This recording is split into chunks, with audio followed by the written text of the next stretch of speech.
안녕하세요, 뉴스반장입니다. 화천대유 김만배, 나는 윤석열이하고도 욕하고 싸우는 사람이다. 아, 욕을 하고 싸우는 사람입니까? 윤석열 후보님, 당당하면 자신 있으면 특검 수용하십시오. 대선 끝난 다음에도 반드시 전모를 가리면 좋겠습니다.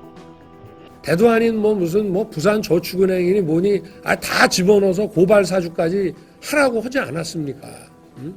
그러니까 할 말이 이제 없고 답변이 궁색하고 초조하니까 그런 대도 아닌 결국 사익을 위해 서로 쌍욕을 하며 싸우는 관계였답니다. 누가요? 윤석열과 김만배가 말이죠. 지난달 29일 불발된 YTN 대신 윤석열이는 형이 가지고 있는 카드면 죽어라는 대장동 개발 비리의 핵심인 화천대유 김만배 씨의 발언을 전격 공개했던 탐사보도 전문 매체 열린공감TV가 6일 특별 방송을 통해 대장동을 팔수록 윤석열이가 선명하게 보일 것이라며 김 씨와 정영학 회계사 간의 통화 녹취록을 추가로 공개했습니다.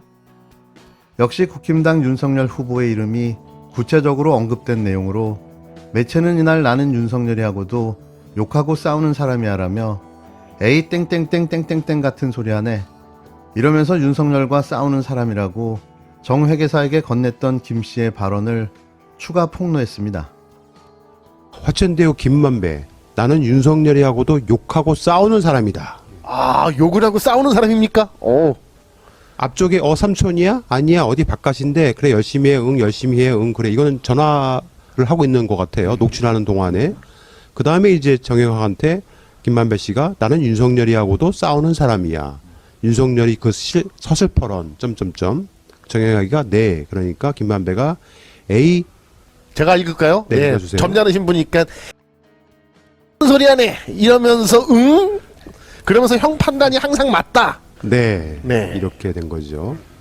보면 이제 2010년 그 최초의 그 대장동 그 사업을 위해서 대장동 땅을 그 매입할 때 발생했던 부산 저축은행 1,100억의 불법 대출 사건 윤석열이 수사를 했고 결국은 1,100억에 대해서는 수사 안 하고 넘어간 부분들. 그 이후에 결국은 예금보험공사가 뒤늦게 그 이제 고발을 해서 2014년서부터 그 수원지검에서 다시 남욱 정영학 그 다음에 그 불법 대출의 브로커였었던 조우영 씨에 대해서 수사가 시작됐고 이것도 뭐 잘 아시겠지만 결국은 다 석연치 않게 특히 뭐 남욱 같은 경우는 결국 다 기소를 당했다가 나중에 네. 기소를 당했다 나중에 그게 이제 그 무죄가 돼 버렸죠. 그렇죠. 그리고 거기도 이제 박영수의 그림자가 이제 네. 같이 이제 들어간 거고요. 네, 그리고 이제 지금 요거는 이제 저희가 더 취재를 하고 있습니다만은 이 결국 화천대유가 그 사업의 본궤도가 올라서 그 결국 배당 잔치를 벌일 때 그 배당금을 받아 가지고 또 다른 불법적인 이 주가 조작에 이들이 관여됐던 것으로 보이고요. 네. 그렇죠. 어쨌든 이 세 가지 대체로 한 이 세 가지 정도 검찰과 그 관련된 사안이 터졌을 때 김만배 씨와 윤석열 후보자가 약간의 언쟁이 있었던 것 같아. 좀 이건 좀 너무 좀 무모한 거 아니냐라고 그렇죠. 내가 막아주는데도 한계가 있지 않냐라고 했을 때 김만배는 아마 박영수 네.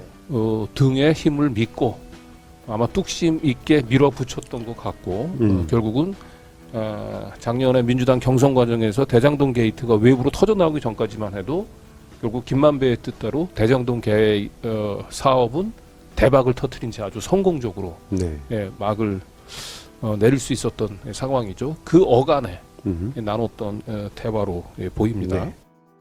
박용대 기자는 이날 윤 후보가 상갓집에서 한 번 눈인사하는 사이라던 김 씨는 윤 후보와 욕하며 싸우는 관계라고 자랑하고 있다며 서로 싸우는 이유가 두 사람의 관계를 설명하고 있는 것으로 보이는데 당시 기자였던 김만배가 검사 윤석열과 싸우는 이유가 무엇일까? 김만배의 자신감 뒤에는 50억 클럽인 박영수 전 특검과 윤석열에 대한 킬링 카드가 있는 것이 아닐까라고 강한 의혹을 제기했습니다.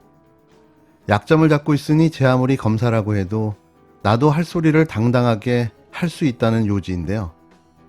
강진구 기자는 김 씨는 잘 모르는 윤 후보의 말과는 달리 김 씨는 쌍욕까지 해가며 서로 깊은 관계임을 암시하고 있다며 김 씨가 윤 후보를 회유하는 여러 카드를 가지고 사업과 관련해 부려먹었음을 알 수 있는 정형학의 진술도 있다고 짚었습니다. 특히 회유카드 중에는 김만배 누나가 윤 후보 부친의 주택을 매입한 것도 포함될 수 있다며 주택 매입 시점과 화천대유 수익금 배분 시점이 공교롭게도 2019년 4월 30일로 일치하는데 이게 우연으로 보기에는 결코 예사롭지 않게 보인다고 지적했는데요. 요컨대 김 씨가 윤 후보에게 줘야 할 수익을 윤 후보 부친 집 매입으로 대신한 것이 아니냐는 합리적인 추론인 겁니다. 이 같은 추론이 맞을 경우 윤 후보는 이른바 그분으로 대장동 게이트에 깊숙이 연루되어 있는 개연성을 배제하기는 어렵다는 논리가 성립되는데요. 그분이 윤석열일 수도 있다는 거죠. 이날 열린공감TV가 공개한 정회계사의 진술에 따르면 김 씨는 대장동 사업을 원활하게 하기 위해 박영수 변호사를 끌어들인 다음 당시 윤석열 검사가 수사 중인 부산저축은행 사건 등을 피해가기 위해 노력했고 그런 과정에서 윤 검사를 회유하고 관리할 위기 모면용 카드를 여러 개 준비하고 있었던 걸로 보여집니다. 또한 윤석열이 봐주는 게 한계가 있다는 식으로 말할 때마다 김 씨가 속으로 욕하며 자신의 판단으로 밀고 나가 일이 잘 마무리됐다고 떠벌렸다라고 한 정 회계사의 진술로 미뤄볼 때 윤 후보를 죽일 카드를 갖고 있다는 김 씨의 종전 발언과 일맥상통한 것으로 보여지는데요. 이와 관련해 허재연 리포액트 기자는 윤 전 청장과 김 씨 사이에 다툼이 있었다는 건 그간 대장동 사업자들의 청탁이 한두 번이 아니었고 윤 전 청장이 이때마다 봐주는데도 한계가 있다며 곤란해했던 것으로 해석할 수 있다고 추측했습니다. 이와 관련해 우상호 민주당 선거대책위원회 총괄 선대본부장은 이날 오전 서울 여의도 중앙당사에서 기자간담회를 열어 녹취록에 대한 윤석열 국힘당 후보와 김 씨의 관계가 매우 깊숙한 관계란 증거다라고 말했습니다. 그러면서 이 문제를 조사할 특검을 다시 한번 강력히 주장한다. 바로 실현이 어렵다면 대선 후라도 밝혀야 할 중대한 사건이라고 강력하게 주장했는데요. 우 본부장은 또 윤 후보가 본인의 입으로 김 씨를 지속적으로 봐줬다고 인정한 꼴이라며 결국 대장동 사건과 관련 1,400억 원 부실 대출을 한 부산저축은행을 봐주기 수사한 것을 윤 후보가 이야기한 것으로 추론할 수밖에 없다고 지적했습니다. 우 본부장은 나아가 김 씨의 누나가 윤 후보의 부친의 집을 산 관계, 김 씨의 욕하면서 싸우는 사이라는 발언, 윤 후보의 봐주는데도 한계가 있다는 토로 등의 근거를 종합해 볼 때 김 씨와 윤 후보는 상당한 조력을 주고받는 관계로 이 문제에 대해 윤 후보가 직접 답변해야 한다며 회피한다면 여러 사실관계를 인정하는 것으로 간주할 수밖에 없다. 오늘이라도 이 문제를 즉시 인정하라고 촉구했습니다. 또 현근택 더불어민주당 선대위 대변인은 다시 윤 후보를 언급하는 녹취록에서 나는 윤석열이하고 싸우는 사람이다라고 했는데 당시에는 대장동 관련자들이 서로 돈 때문에 치열하게 다투고 있었던 때로 보인다며 수사를 하던 상황도 아닌데 검찰총장과 다툴 일이 뭐가 있을까? 어떠한 이해관계가 있었기에 싸우고 있다고 한 것일까라고 의혹을 제기했습니다. 황교익 막컬럼니스트 역시 윤석열에게 욕할 정도면 김만배가 윤석열보다 서열이 높다는 소리라며 김만배가 4-5살 적은 것인데 윤석열이 찍소리 못할 카드를 든 게 분명하다고 의심을 해야 한다고 꼬집었는데요.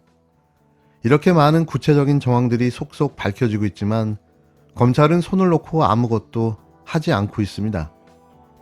정녕 이들은 대한민국 최초의 검찰 대통령을 배출해 내려 하는 걸까요? 이들이 세우게 될 검찰 공화국이 과연 대한민국의 미래가 될까요? 국민들이 바보가 아닙니다.